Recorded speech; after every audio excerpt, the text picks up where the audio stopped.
for all participants.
ESI 2023.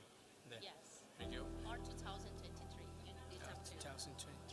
2023. Va, ya le digo.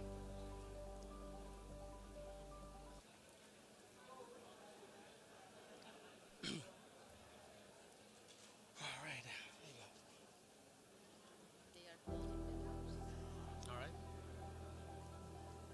So unfortunately, the delegations weren't here, but I think we have to fill our schedules. Yeah. So you come from Brazil? Yes, I'm Brazilian. Ah, Brazilian. Oh my God, that's Yes, I have nice. a huge delegation. Oh, where you learn English in Brazil? Or? Yeah, but travel around. That's all right. Oh, you can take it.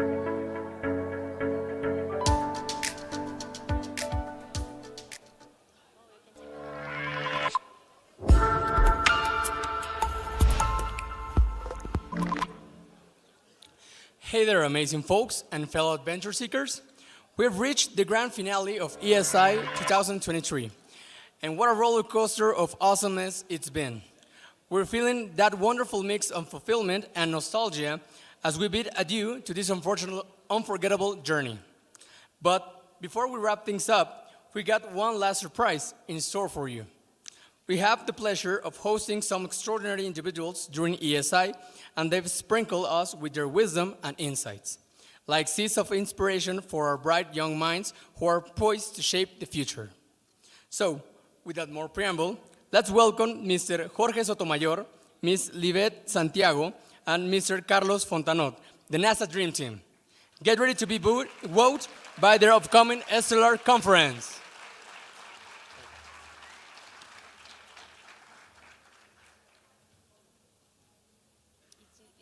It's still you. All right, guys, let's keep the ESI 23 energy alive. And with that, we pass the mic to Ms. Renata Melo, who will formally introduce our distinguished guest. Thank you, everyone. Jorge Sotomayor, Research Portfolio Manager and lead of the STEAM Sphere, heading the Research Integration Office in the International Space Center program. Pursuing his love of space and science led to a role at NASA where he helps scientists from around the world launch science experiments to the space station. He is a strong advocate for maximizing STEAM on the ISS and use the space station as inspiration for students around the world. His inspirations date to Jorge's childhood, when he fell asleep as a kid watching the stars and wondering about space exploration.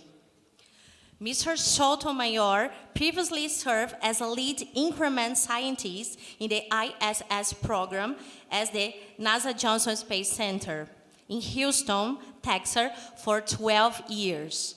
In this role, he set the day-to-day priorities for the scientific investigations to be performed by the astronauts aboard the International Space Station. The international nature of his program had him developed research plans and coordinating science priority with his counterparts in Japan, Europe, and Canada. A big applause, please.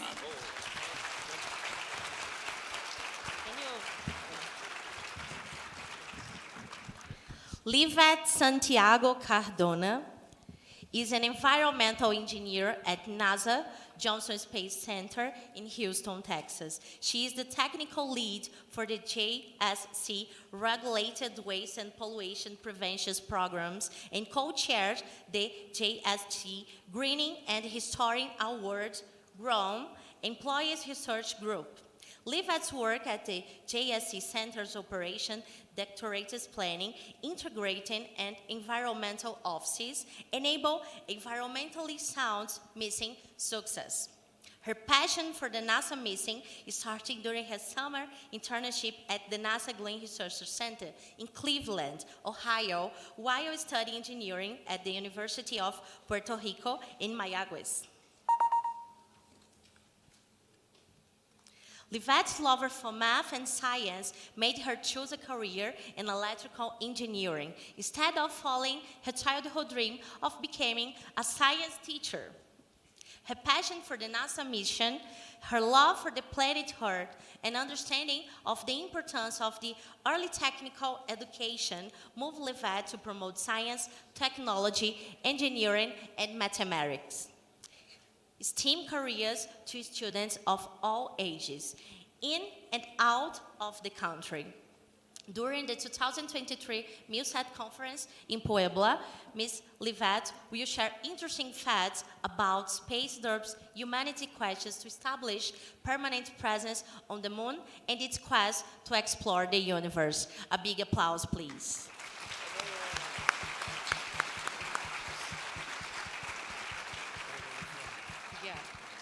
The last but not the least, Carlos Fontenot. Born and raised in Mexico City, Carlos grew up in a multicultural environment anchored to a German school where he attended kindergarten through high school. Based on his 15-year experience in multimedia and live television, the NASA Johnson Space Center hired Fontenot as the lead for television production and operation to managing center television's operations. And most importantly, he was responsible for the management, recording, archiving, and distribution of live television received from Earth's orbit during space shuttle missions. Carlos is passionate about expanding outreach regarding humanity's space flight achievements and opportunities with the global Hispanic community. A huge applause, please.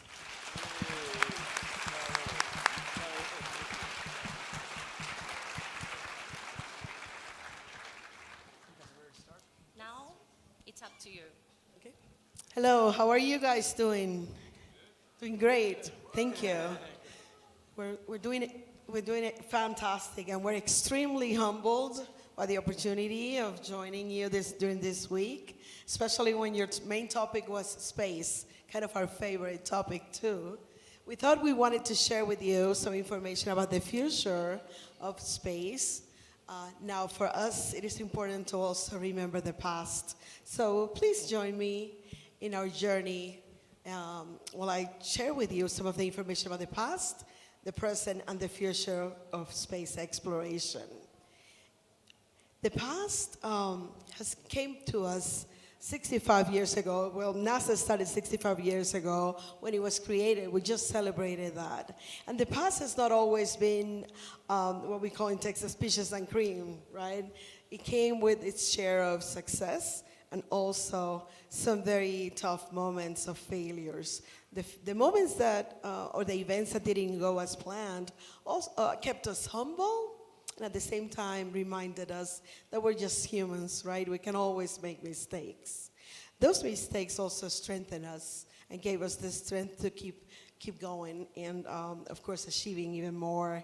The success also reminds us that we can achieve what we set our goals to, as long as we put our heart and hard work into that. So 65 years ago, NASA was created, and our main mission was to explore the universe and gain as much knowledge as possible for the benefit of humanity, of course. And our goals were very ambitious, of course. We started with small steps. Mercury was our first program. Our capsule was small. The technology needed a lot of work, and that capsule was for just one individual. And we learned a lot about ourselves, about the things we could achieve, of course. After Mercury, our next small step was Gemini. This time, the capsule was larger. We could have two astronauts in it, and it also set us on the right track for our biggest leap, our visit to the moon. And of course, we visited several times. 12 of our astronauts put steps on our satellite, and we learned a lot about what we could and could not achieve. After the Apollo program, we wanted longer duration missions. We needed to learn more, experience more, especially learn about how our body behaves in microgravity and in space if we wanted to go further.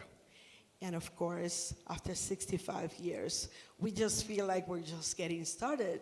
And the present looks bright and the future is even brighter, as we feel like we're just getting started. Thank you. Yeah, and yes, thank you, Livette. And as we continue the journey, of course, we have to talk about the space shuttle. The space shuttle, we had 5 different vehicles: the Columbia, Challenger, Discovery, and Endeavour. And as many of you are aware, Columbia and Challenger, they ended up in a tragic mission. The other 3 shuttles, Discovery, Endeavour, and Atlantis, they were retired in 2011. We completed a total of 135 missions for this program. And this program was crucial to the assembly of the International Space Station. With the International Space Station, we required a total of 42 assembly flights. 37 of them were using the space shuttle, and 5 of them using the Russian vehicles. So I'm going to show you a little video, short video, that shows how that assembly went for the International Space Station.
I gotta tell you, that gets me going. You know, that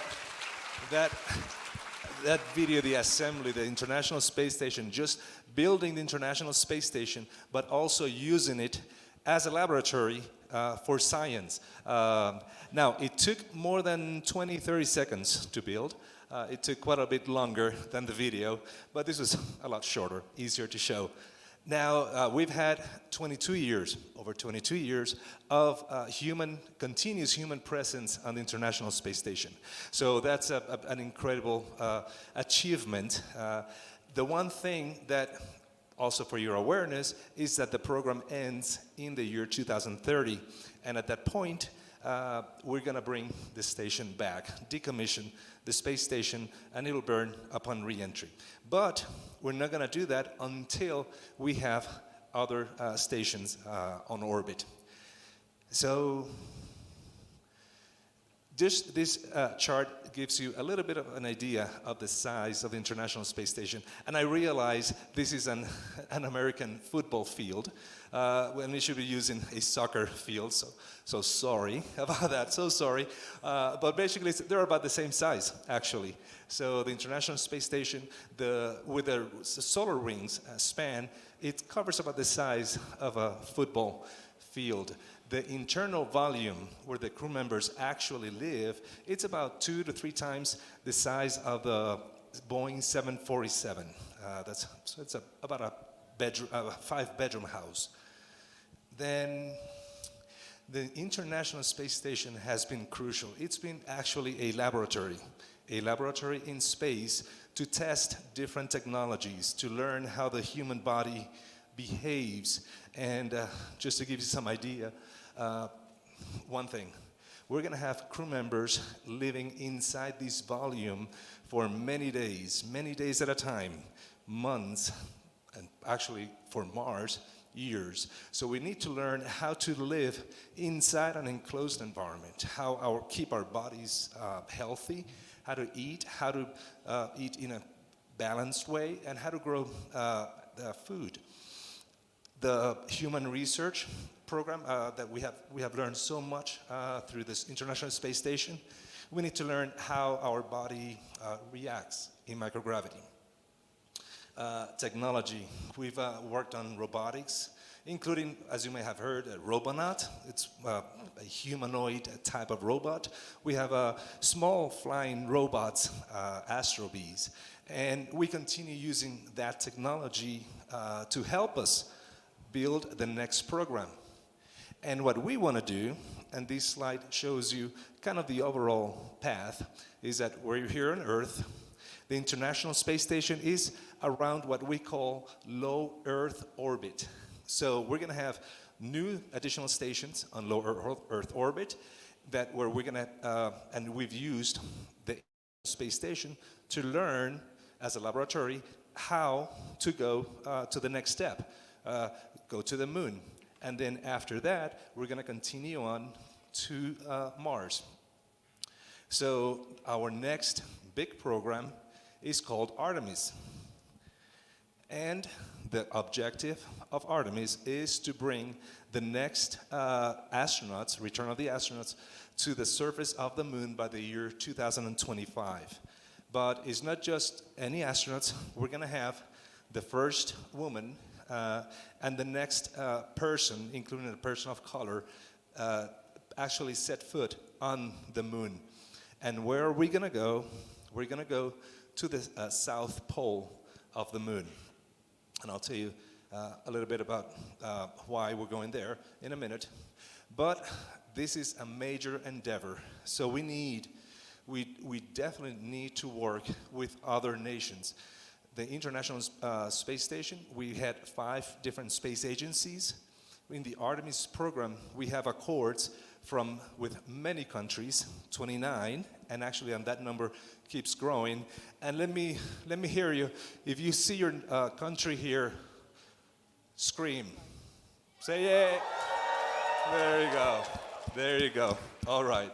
So, and if you don't see your name of your country, come back and talk to us. Yeah. So it's very important to have these international collaboration to go further. So Artemis 1, the Artemis program, it's very simple. Well, no, it's not really simple, but I'm going to explain it in a simple way, in three steps. The first steps, Artemis 1, the objective is to demonstrate, and actually if you see, look at those pictures, the Artemis 1, it wants to demonstrate first that we have a rocket with the capability to take us to the moon. The second step objective is that capsule, once it's on orbit and it's detached from the rocket, it can actually work properly in order to sustain human life inside later on. The third thing, and this is actually major, is that capsule can re-enter the Earth's atmosphere in a safe way. That is really, really important. And the last thing is we want to make sure that we can recover it safely.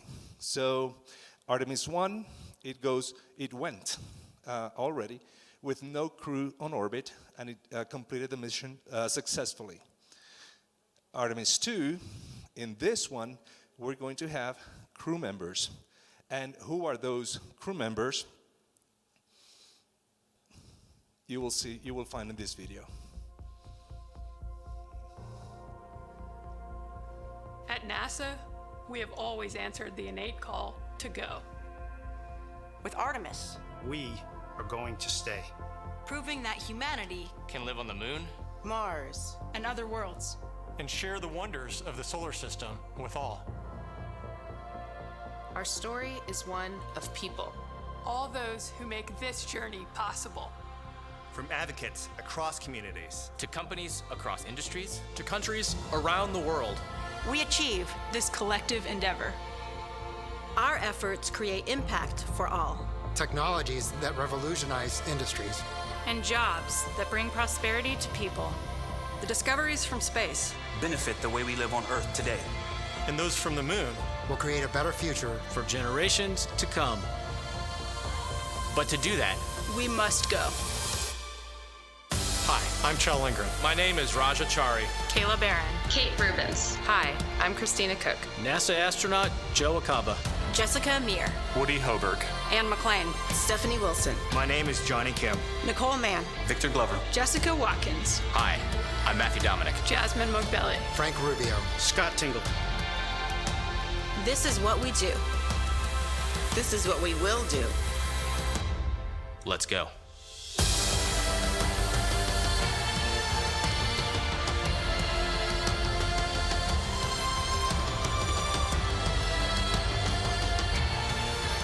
We go to the moon to learn how to live on other planets. For the benefit of all.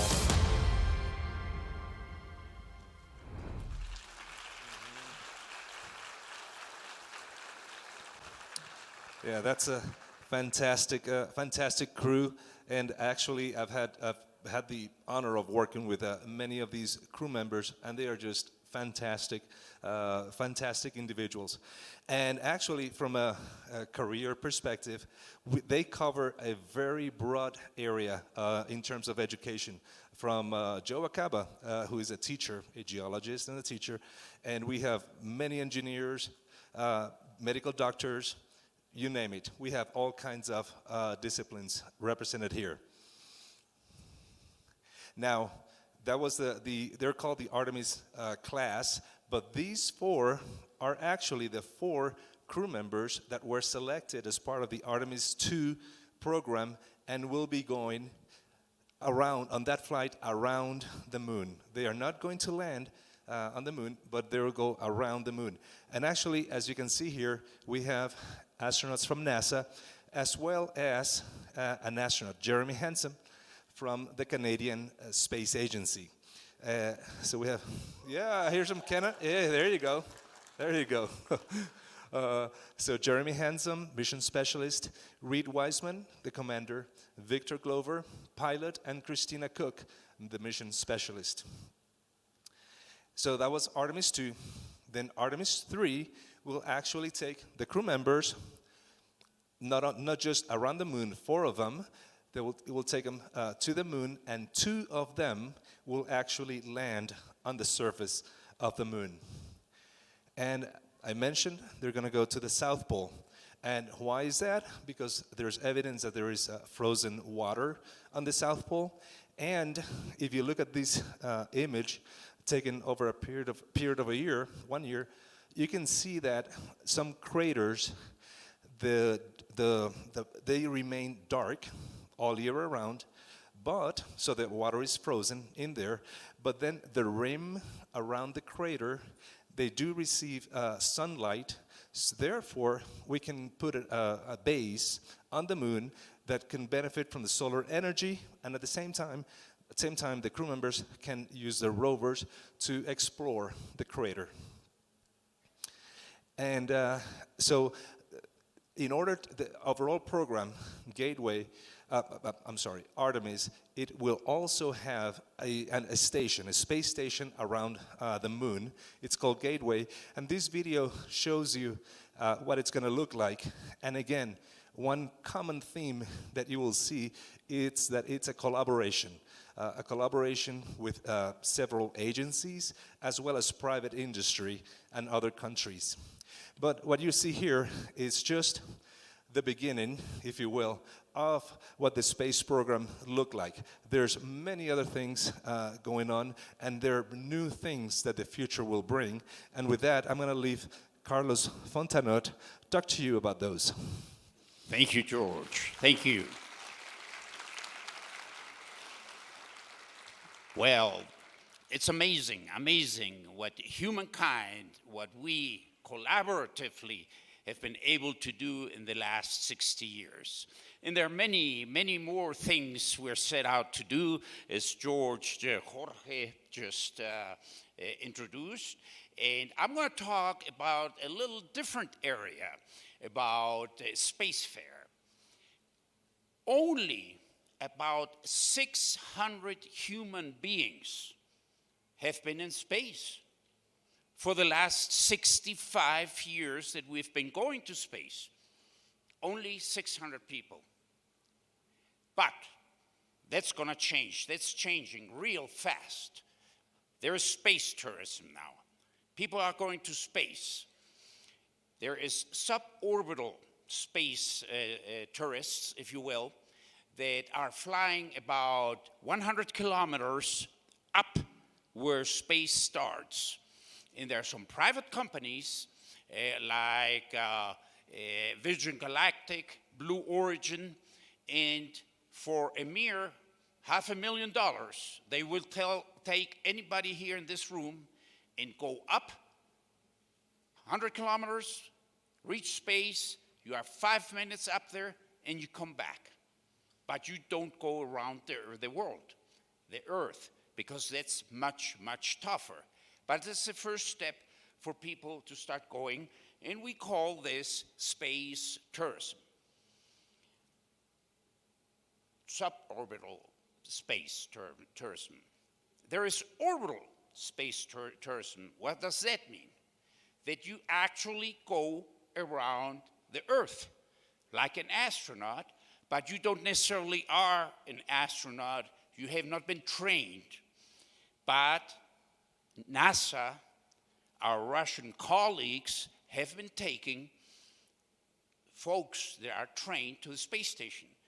And our Russian colleagues started this in the year 2002, and we have had many tourists go to space. They're trained, and there are folks that are well known, like William Shatner, like Jeff Bezos, and many others.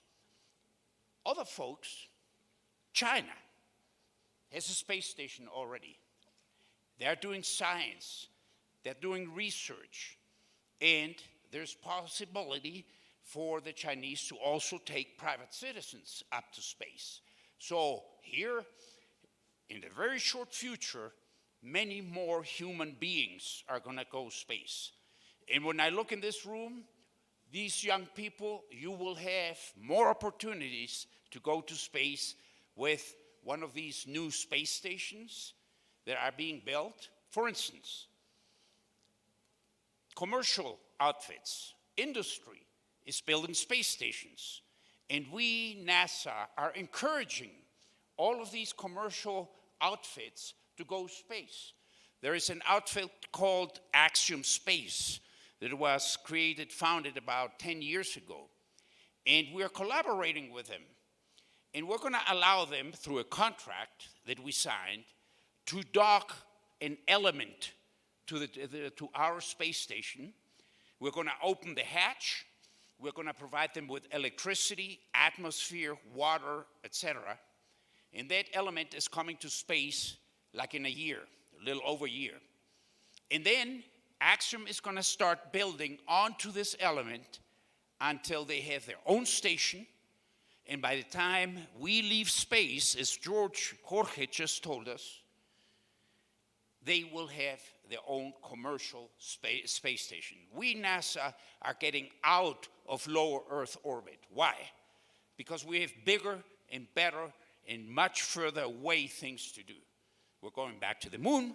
We're going back to Mars. We're going to explore, because humankind, we are the explorers.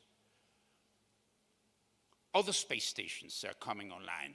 Orbital Reef, and they are planning to be in space the second half of the 2020s, and they will give other businesses opportunities to come to their station.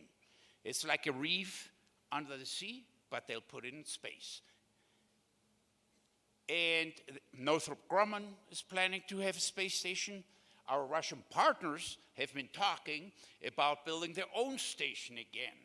So they're preparing for that, perhaps in this decade. And India is building and getting ready to go space as well. So bright future, bright future. As we heard, we're going to the moon. But that is a stepping stone. We need to learn how to build an outpost, and then the next goal is Mars. And we're already working on going to Mars. because the goal for Mars exploration is to provide a continuous flow of scientific information and discovery and mine data, get data of Mars through robotic orbiters, through robotic landers, through laboratories, and get the base on Mars ready for humans to come and live there. So again, we will go there probably in the 2030s, and by that time we will have learned about the geological composition of Mars. We will have learned a little bit about the atmosphere, and we will know how to compare Mars with the Earth. How are we going to do it? We're going to do it first by bringing back samples from Mars. We're going there with robotics. We already have robotics. We have our rovers already in place. And those rovers are going to get samples. And they're going to put it on a vehicle that we're going to land. And this vehicle, once it's full of samples, full of information, is going to go and launch from Mars, dock with a vehicle that's going to bring it back to Earth, and we're going to land it, splash it down in the ocean, and retrieve many samples of Mars to get ready to go there. Exciting stuff, exciting concept. And we need help. We cannot do that by ourselves. And I see a lot of folks there that may be able to help. So let's learn more about space, and we like to talk to you folks for all these exciting future projects. Why do we do this? Well, because we need to learn, where we are in space, what's out there, and we have discovered exoplanets through our big telescopes. You see those telescopes there? We've made observations, and we know that there are planets out there that have a similar position in their planetary systems like the Earth. They're called exoplanets. There is an exoplanet, a planetary system called TRAPPIST. I don't know if you can see that slide very well, but you see the size of the planets of TRAPPIST that go around that particular star. And you see on the bottom row our planets. And the third one to the right is the Earth. In size, it compares to the planets of this TRAPPIST. And the distance to the TRAPPIST sun and to our sun is similar. The orbits are similar. So we think there might be possibility of life out there, and we are studying it with our telescopes. Now, TRAPPIST is only 30 light years away. 30 light years. That's pretty far. But we already have the capability of studying that. And that's what's so exciting in the future, to go and learn about this.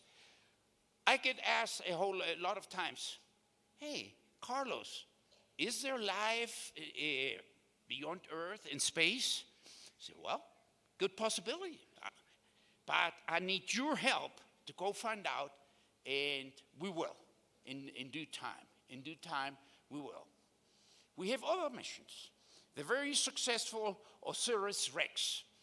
OSIRIS-REx was the first mission, NASA mission, to collect a sample of an asteroid. I just told you a few minutes ago that we're going to collect samples in Mars and bring them back and land them on the Earth. We did it. We did it with OSIRIS-REx. We went to an asteroid called Bennu, and it took us about 4 years to get there.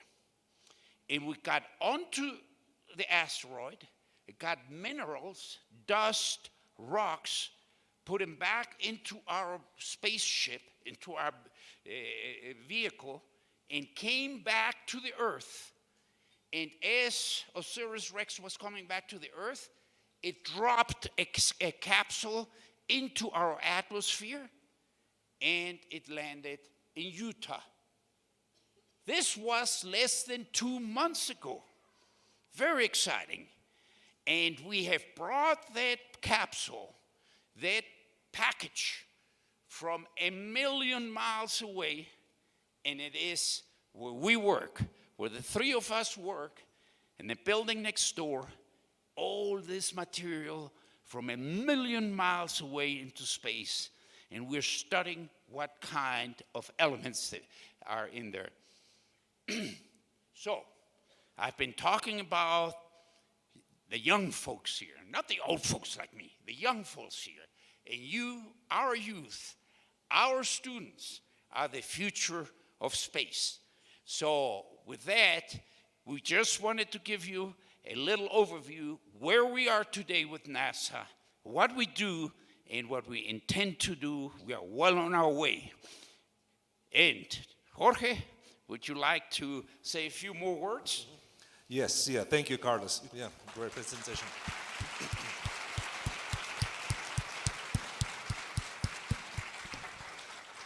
Yes, and one thing that I wanted to point out is that as you already saw when we started with the Apollo program, that was NASA working on its own. Space station, we had collaboration with other agencies, 5 other agencies. The Artemis program, we're going now with 29 and growing the number of collaborators. And that is, as you can see, this collaboration. The collaboration increases. And I think that's something that's very familiar with MILSET.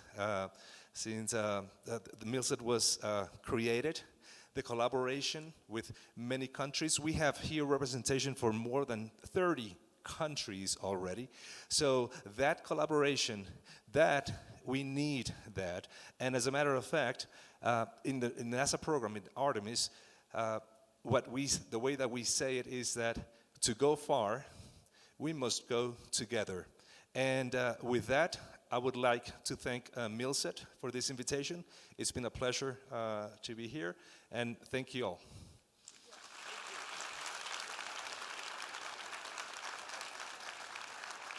It's on. Thank you. Before you leave the station, we have a special gift for you.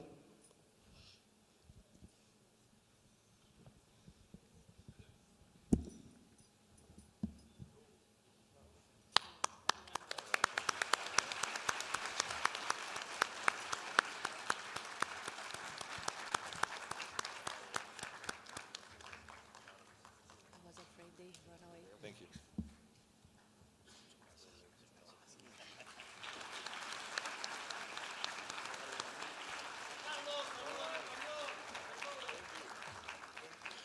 We are indeed very excited. Gracias. Thank you. We are indeed very excited. Thank you to our guests at NASA for taking us from the Earth to the space.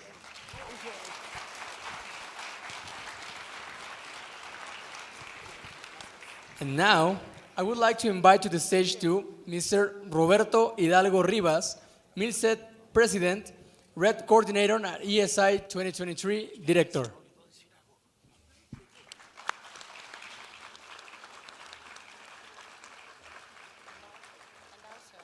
And also, Ms. Joanna Olmos, UPAEP Research Director.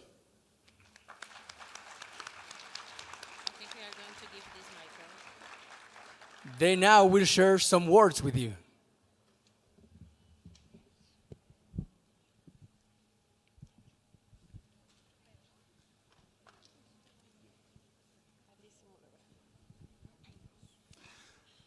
Hello, everybody.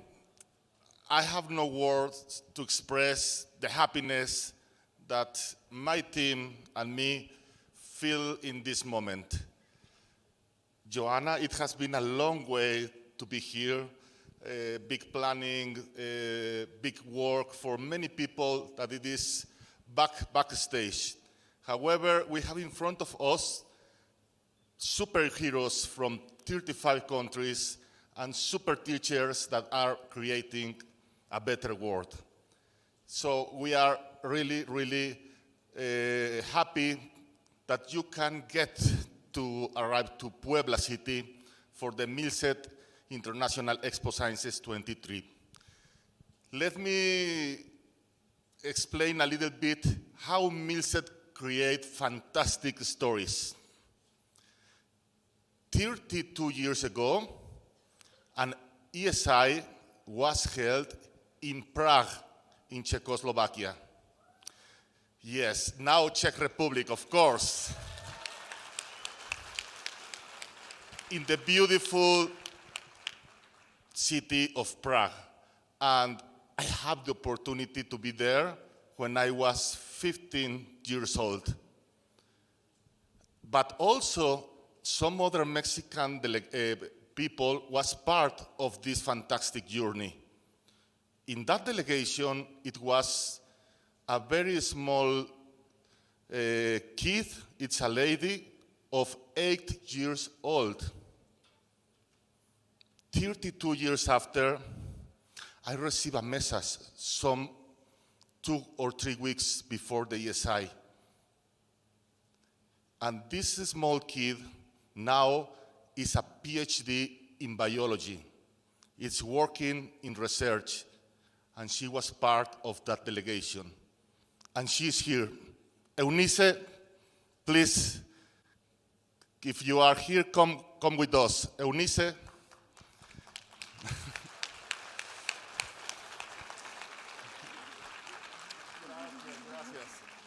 Hola.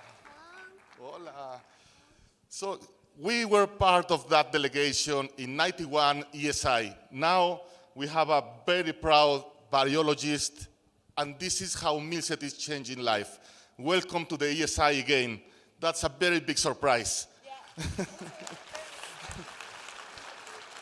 You want to present your kid? Well, hi everybody, I'm so excited. I thought a few weeks ago that this experience wasn't even exist now in these days, and I was searching in the internet, like just googling and wondering if this is still occurring, existing, and surprised that it's held in Puebla in 3 weeks since I was just googling it, and I couldn't believe it, and I wrote to Roberto, and I'm here, and I'm so excited to see you all guys so from different countries, and be able to teach my kid and involve my kid that is 7 years old. Hello, my name is Sandra, and this is my mom. So congratulations to all. I'm so happy to see you in my country and to know that these incredible experiences for young kids are going on. So fantastic. Fantastic. Muchas gracias. Qué sorpresa tan grande. Felicidades. Thank you. Muy bien. Thank you. Con cuidado. So that is Milset. Milset is creating great stories, and 1,000 of kids has been participating in the regional, in the international, in the YCC, in the Milset photo contest. So thank you, Milset, for being possible, changing lives. It changed my life, it changed your life. I am sure that when you will back to your country, your vision will be different. We continue with this amazing event. Thank you very much.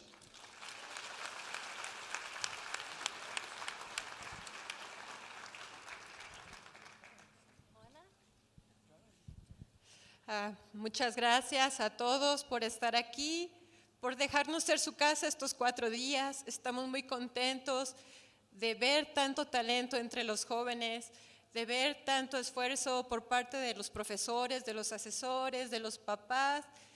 Todos creen en ustedes, jóvenes. Créanselo también ustedes y hagan de este mundo un mundo mejor.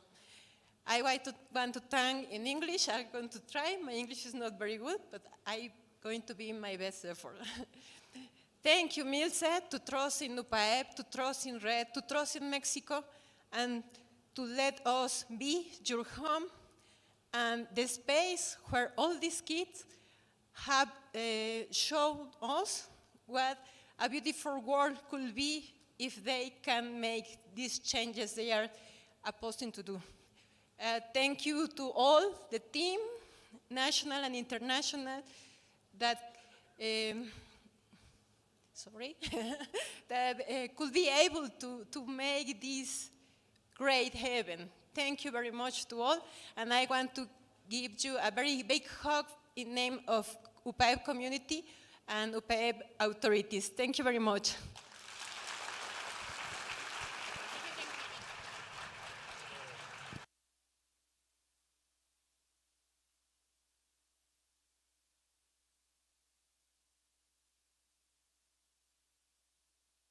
Hello?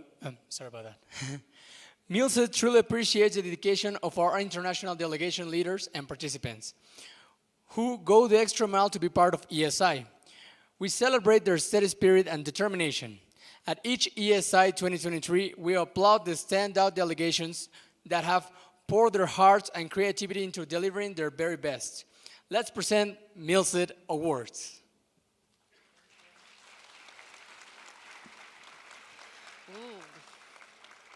First, I'd like to invite to the stage Ms.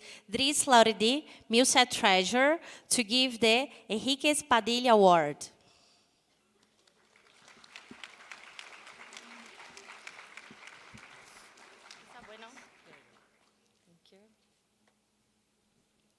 The Henrique Padilla Award was created in memory of Henrique Padilla from Argentina, who moved to France in 1978 as a political refugee and was one of the founding members of MILSET. He returned to Argentina in 1989 and organized the country's Young Scientists Association in this first science fair and a delegation to MILSET ESI in 1993. 1 year late, Henrique Padilla tragically passed away. This award is presented to a delegation which has struggled to bring as many young participants as possible despite difficult conditions. So, the MILSET to Henrique Padilla Award goes to Romania.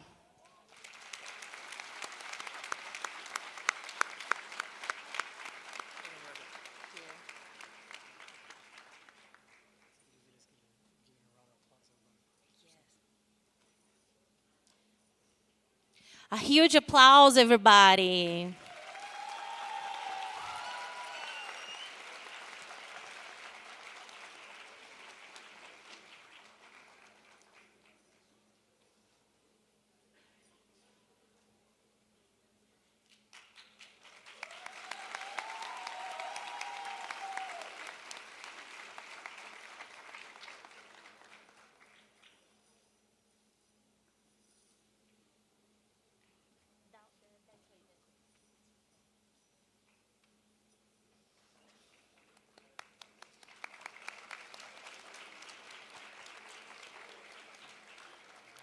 Now, I'd like to invite to the stage Ms. Ksenia Salnikova, MILSET Vice President, to give MILSET Cultural Award.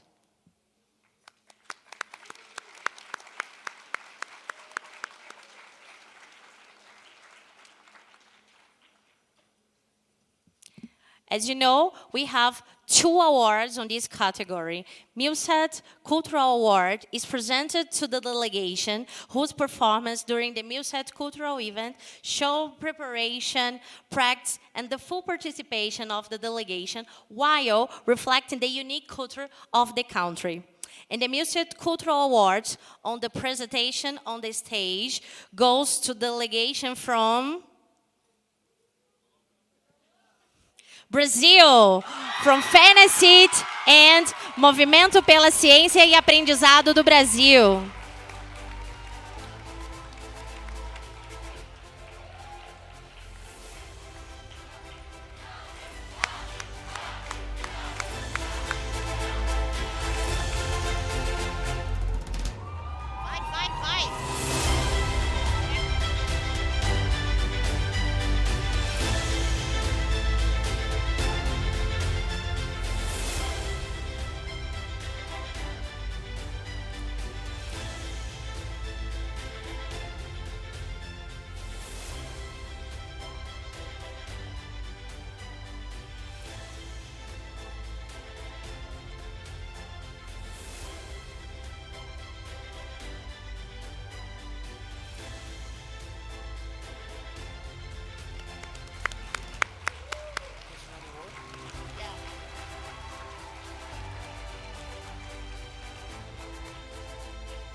The another cultural award is for both animation, and it goes to the delegation of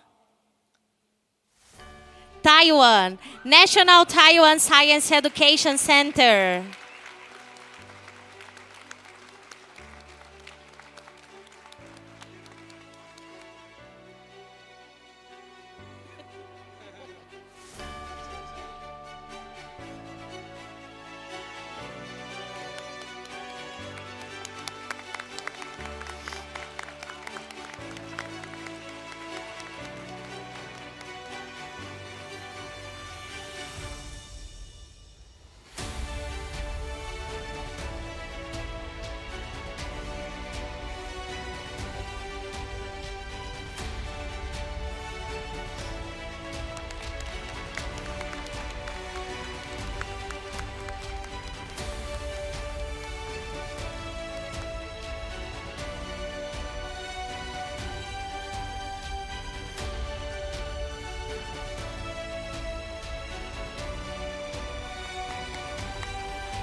Finally, I'd like to invite to the stage Mr. Antoine van Humenbeck, MUSET Vice President, to give to the Best Delegation Award.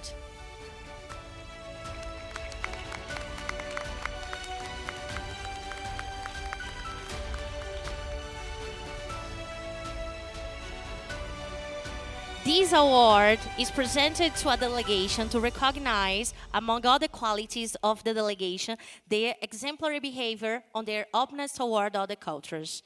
And the MUSET Cultural Award goes to Canada, Youth Science Canada.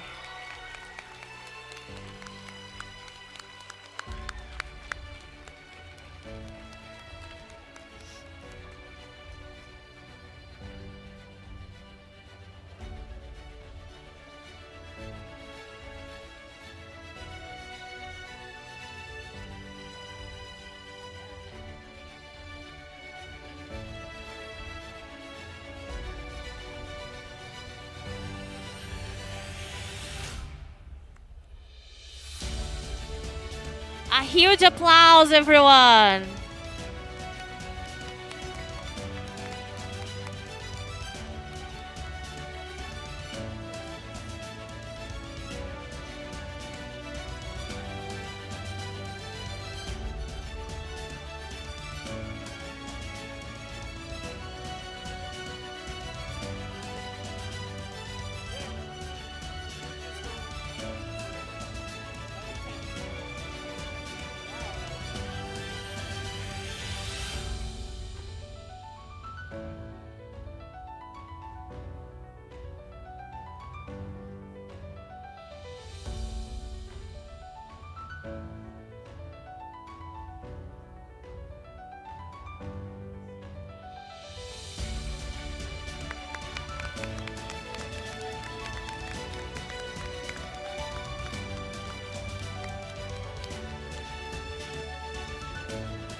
It's time to celebrate the hard work, commitment, enthusiasm of participants and delegation leaders who make ESI 2023 possible.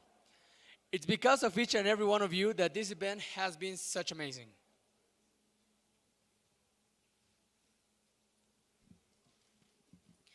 We are here to applaud and acknowledge your great work. So, when you hear your organization's name, we'd love to see you join us on the stage for well-deserved recognition. Please listen carefully these informations. You will enter from my right and you left from the other side. Immediately after, you go down and go back to your seat. We ask that you do not take any photographs below the stage until the activity is over. Thank you so much. So, Bernie, who is our first delegation? Let's give an applause to Argentina, Asociación Vida y Ciencias.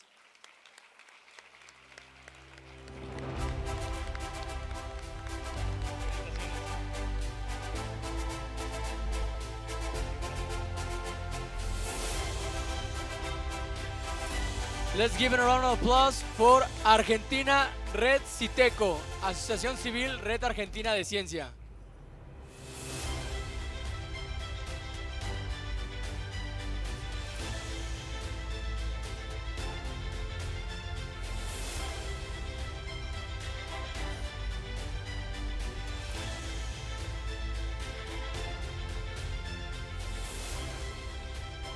Let's give him a round of applause, everybody.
Argentina, everyone.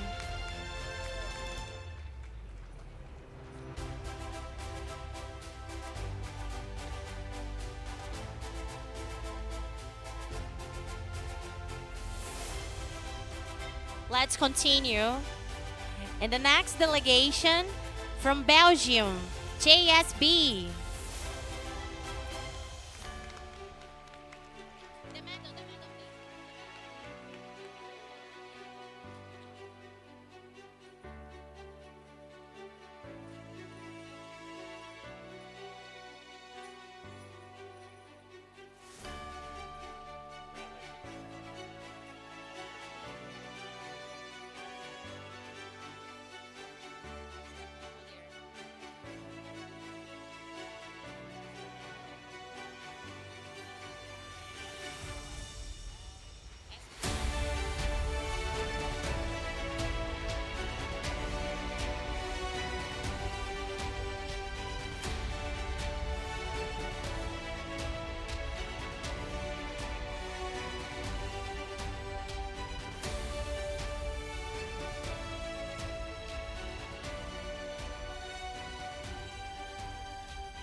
Let's give an applause for Bulgaria, AVRIKA, Avrika Foundation.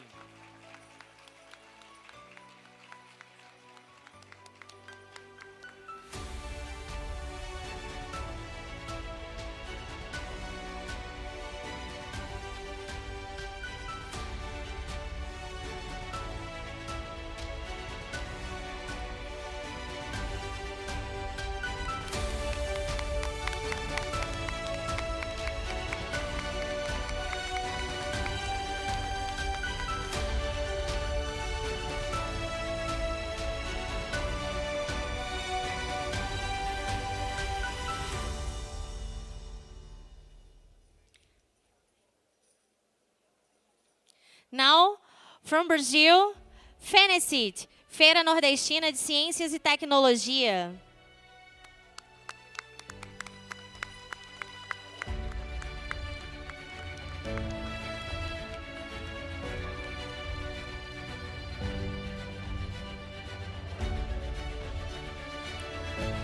E, também do Brasil, Movimento pela Ciência e Aprendizagem.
Brazil, everyone!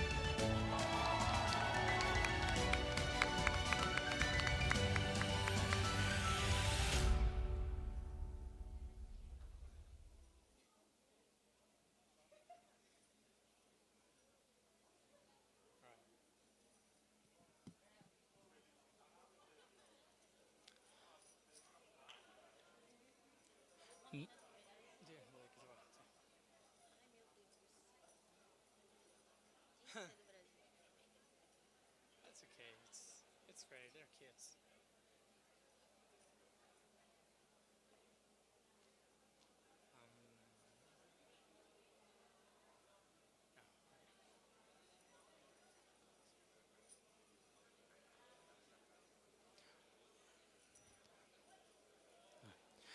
Let's give an applause for Canada, JSC, Geoscience Canada.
From Chile, Fundación Club de Ciencia Chile.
De ese lado, si quieren, de ese lado.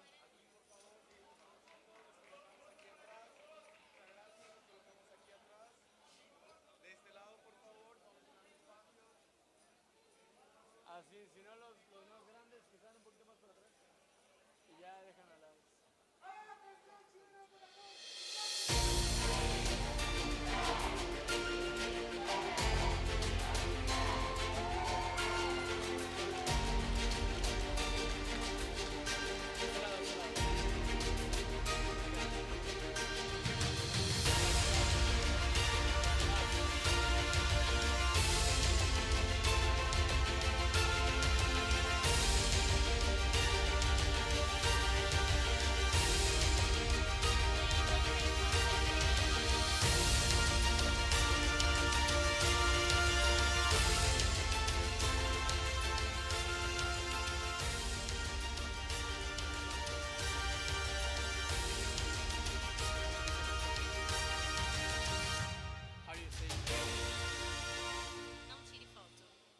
Tire foto.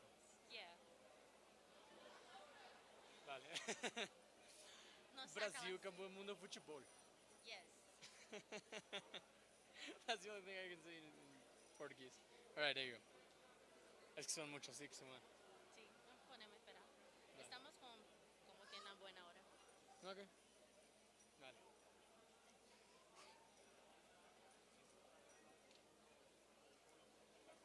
E innovación, Ministerio de Ciencia, Tecnología e Innovación. Vale. Esta vamos a separar porque tienes 47 y 29. Sobre una después de la otra. Ok, vale. Vale. Let's give it up for Colombia. Ministerio de Ciencia, Tecnología e Innovación.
Gracias, Colombia.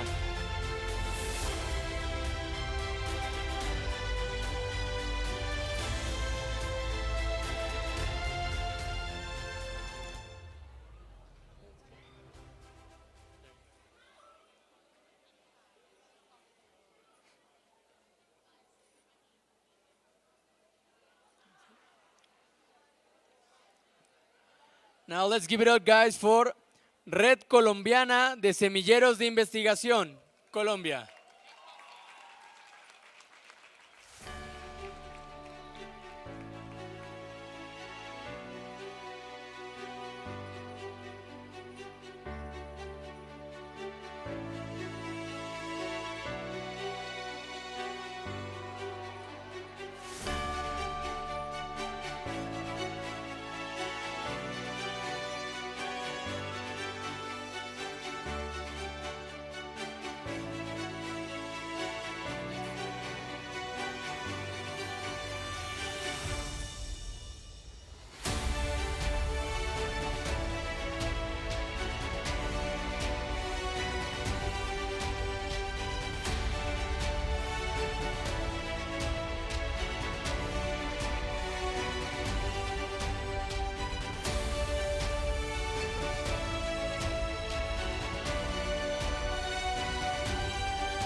Let's continue with Costa Rica, Escuela y Colegio Científico Interamericano CATI.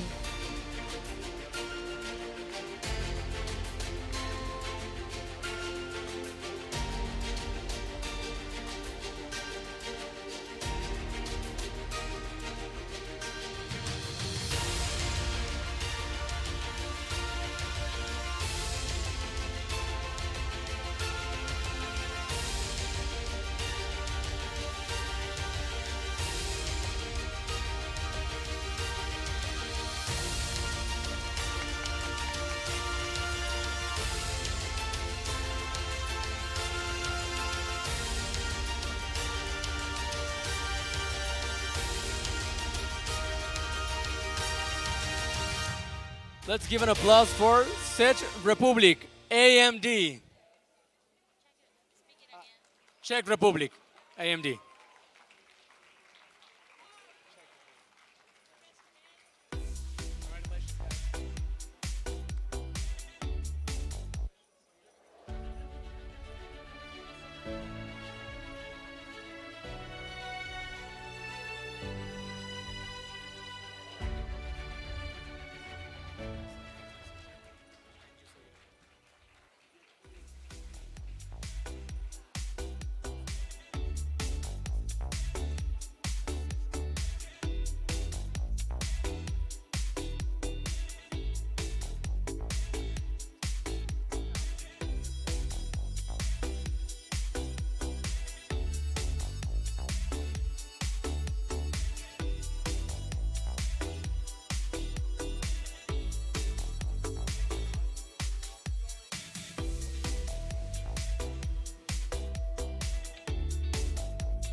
Let's give it up for France. Sirasti.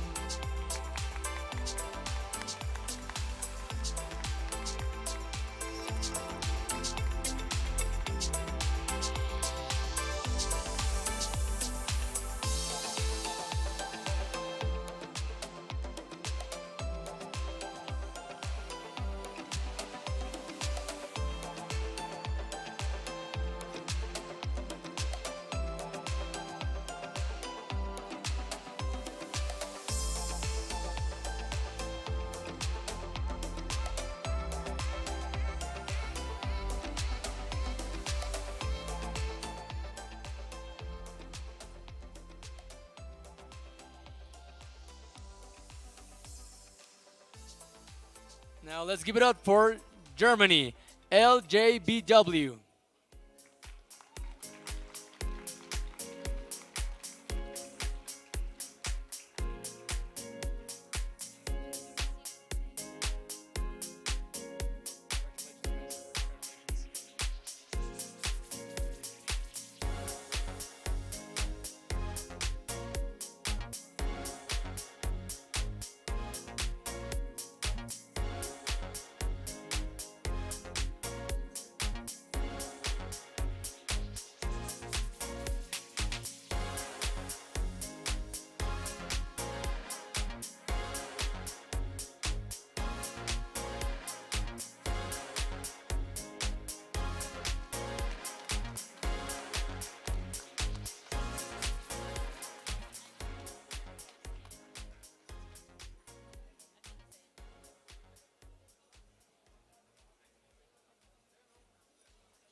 Now let's give it up for Germany, Topra Boots.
Now, a huge applause to Italy.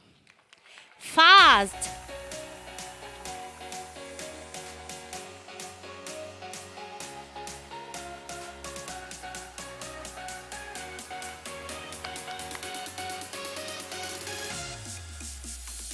And MCL.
Now, let's give a round of applause. Démosle un fuerte aplauso a México, Red Nacional de Actividades Juveniles en Ciencia y Tecnología.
Let's give it up for the host country, México.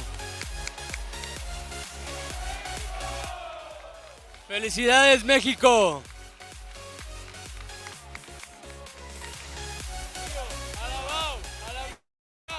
México, México, ra, ra, ra.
Let's give it up for Oman, National Center for Scientific Skills Development.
Now let's give it up for Paraguay, CNAE, Asociación de Profesionales de Ciencia y Tecnología de Capital, Colegio de San José y Colegio Privado Bilingüe Girasoles.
Now, from Peru, Cientec.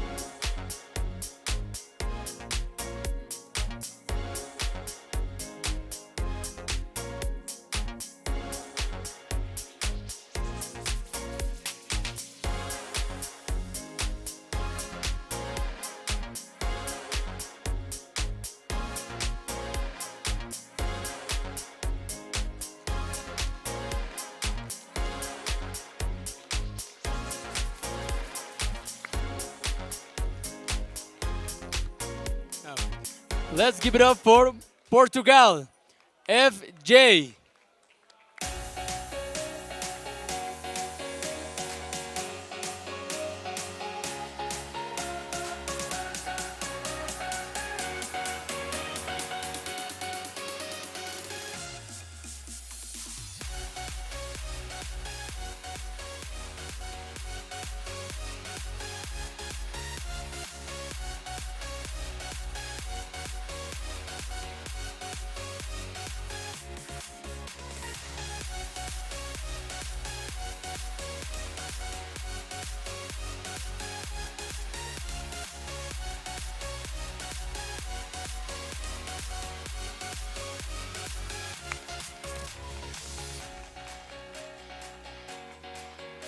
Now, from Puerto Rico, Jóvenes Científicos de Puerto Rico.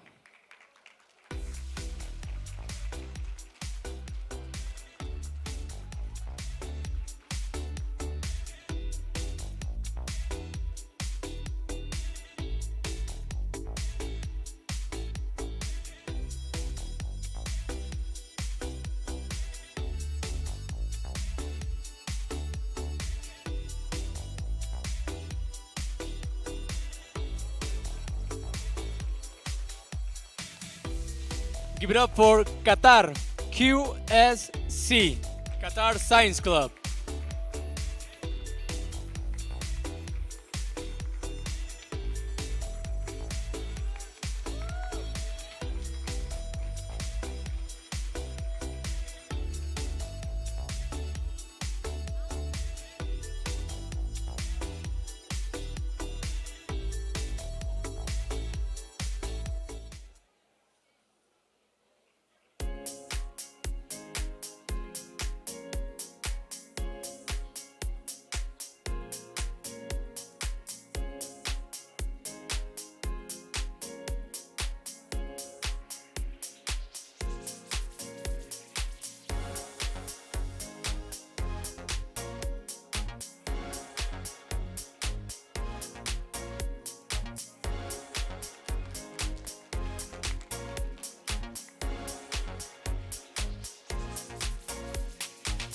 A huge applause to Romania, from USAT Romania.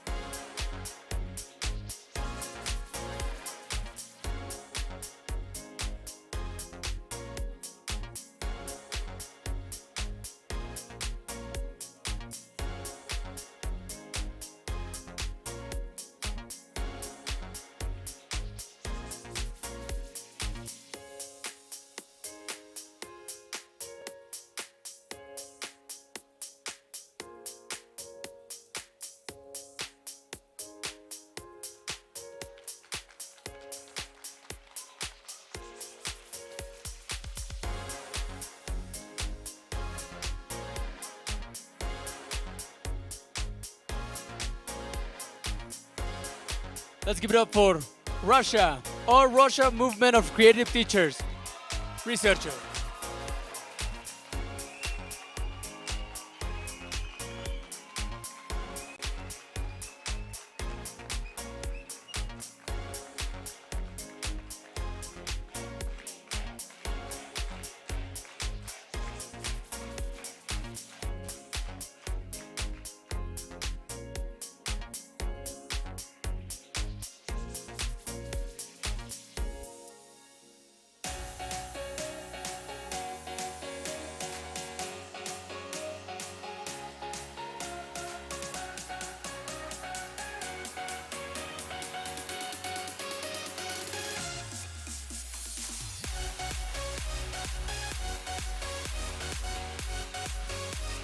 huge applause to Slovakia. I'm a vet. V8 and Dotsky.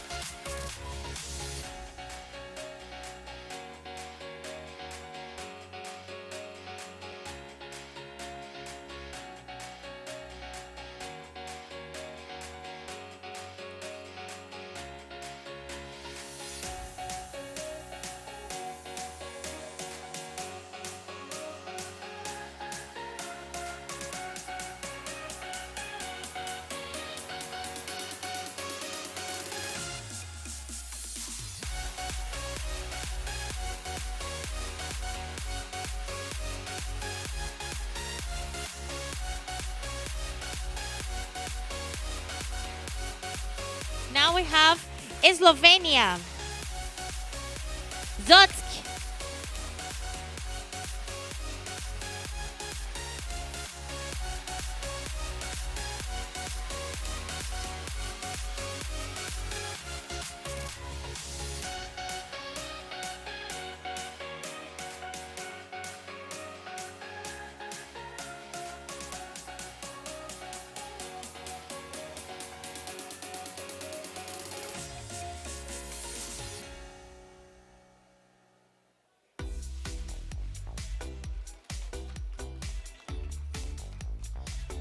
Let's give it up for Spain, Inice y Magma.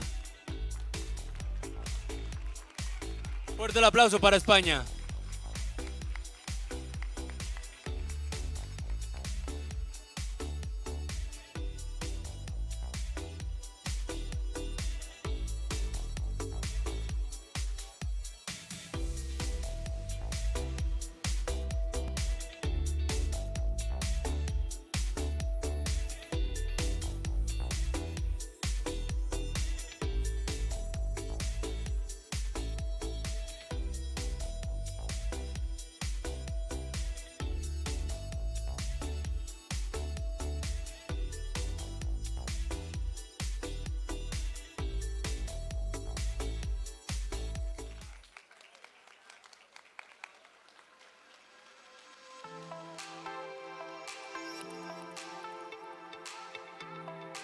Let's receive our friends for Switzerland, SJF.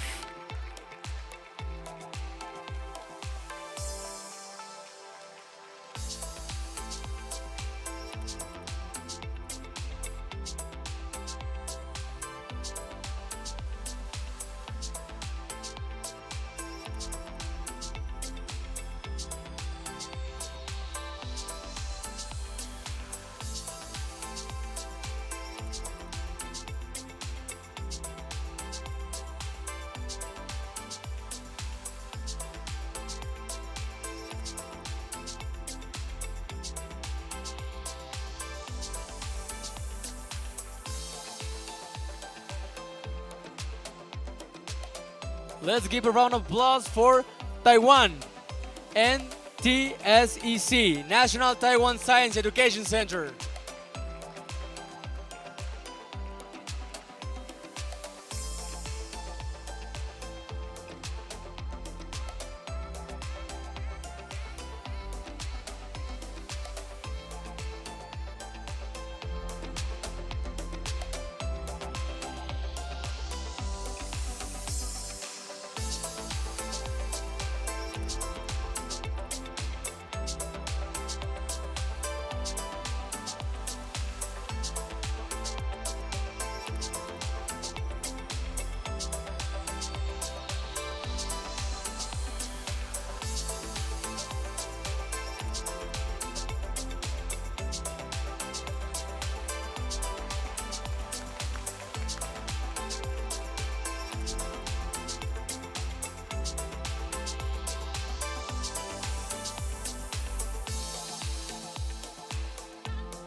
Now, a huge applause to Zimbabwe, Zimbabwe Science Fair.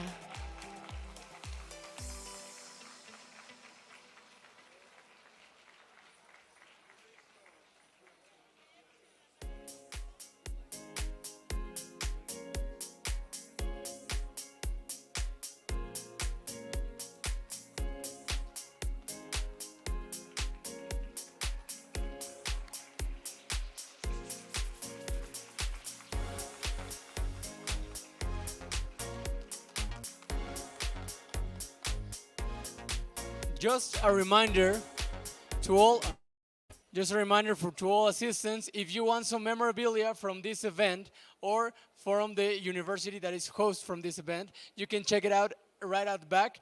We have a stand where you can take with 20% discount in your memorabilia from ASI.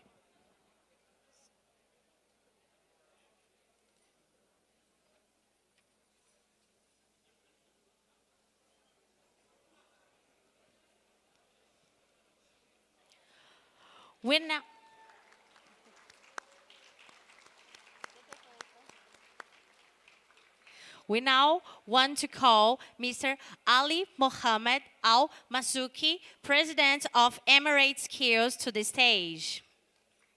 Representative of the Abu Dhabi Center of Technical and Vocational Education Center. Activat is an active MILSET member and will proudly host ESI 2025. Welcome, Mr. Ali Masouk.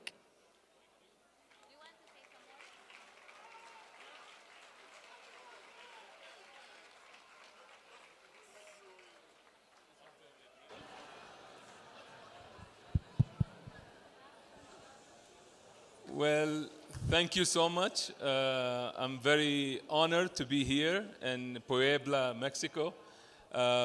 I'm really happy to see all the countries, the delegations. I really enjoyed the projects. I was here for a short time, but I saw a few of them. I think I want to really welcome everybody to Abu Dhabi in 2025. Everybody's welcome. I want to have the biggest event. And I think with the help of the MILSET and the executive committee, we will make it. Thank you so much. Thank you. Thank you.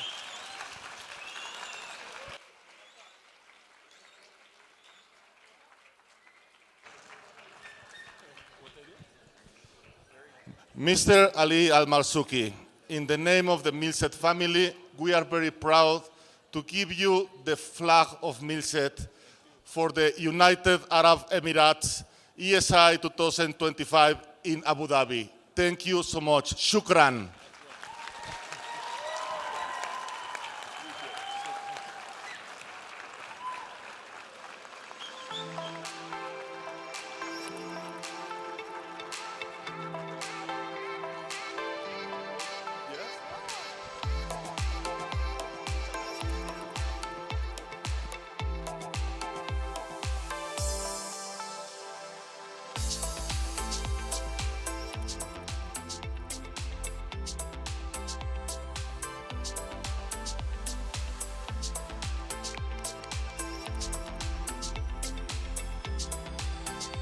Let's give an applause to the ones who made this event an unforgettable experience for all of us.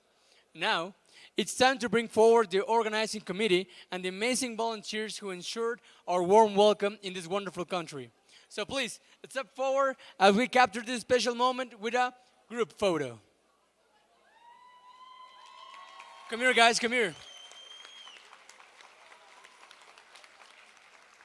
Thank you again to all the volunteers and the organizing committee for this amazing experience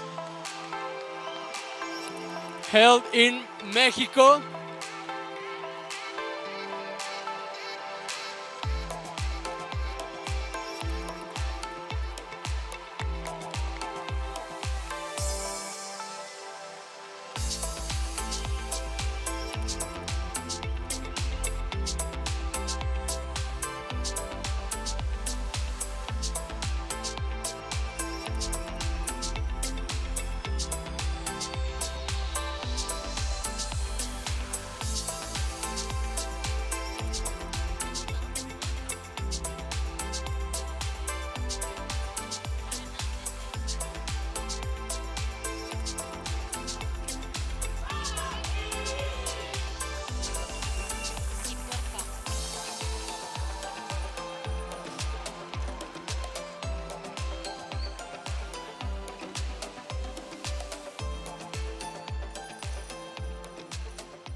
They are the best, really. They are the best.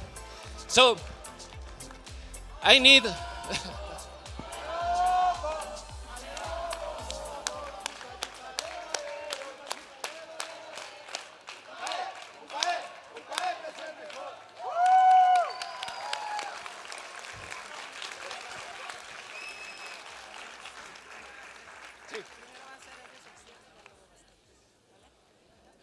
Okay, wait, please.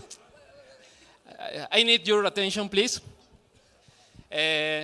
Please pay attention to me. This beautiful and wonderful girl that... Are you crazy? No. By to myself,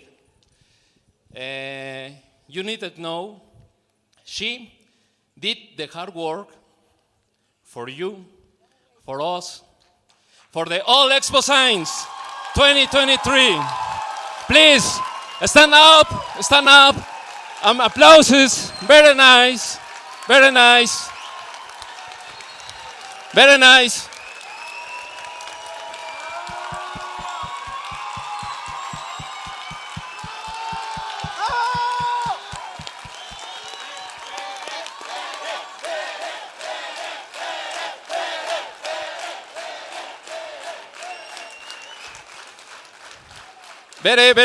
Thank you so much. You are the best. Thank you so much. Yeah. Very is the woman of the Expociencias International. No. They are so kind and they are so humble. The hard work has been done, but all these guys that every day come with you, help you at any time. So thank you so much to all of you. All of you are my family. Thank you.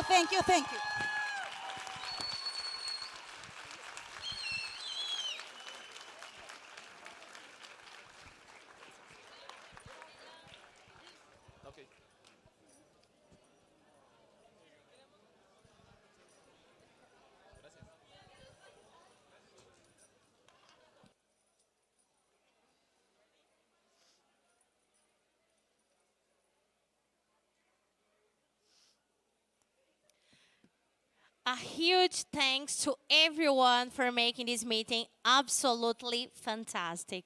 But don't even think about getting up from your seat just yet, because we have got one more surprise for you.